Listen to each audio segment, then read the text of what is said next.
Hey everyone, Josh Feldman here with Nest Mortgage Group. Want to give you a market update. So first and foremost, I want to start off talking about inflation. Inflation, when we look at the headline figures, inflation went from 6% year over year down to 5% year over year. And on the core rate, it went from 5.5 to 5.6% year over year. So I'm going to pull up here some information, right? So as I just said, here's the headline and the core inflation, and you can see the year-over-year figures. But if you look below that, there's a section that says shelter. And shelter has 43%. A big weighting on the inflation report is shelter in and of itself. And you can see that went from 8.1% to 8.2%. So a slight increase. But the main thing is because that takes up so much of the inflation report, it's something we need to focus on.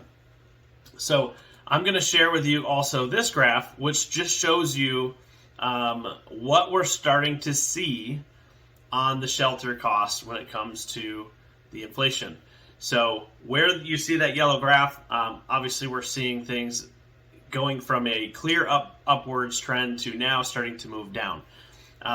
So with shelter costs, we don't average the information that we're seeing here. We look at it on a year-over-year basis because shelter costs is, largely focused on when you sign a lease agreement, a rental agreement, and so, of course, when you sign a lease agreement, that's a one-year commitment. So we don't average out the data. We look at it on a year-over-year basis.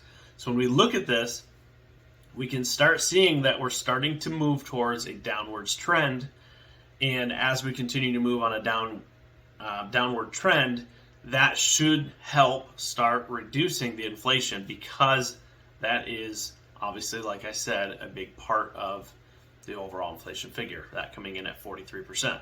So what happens when inflation does start coming down?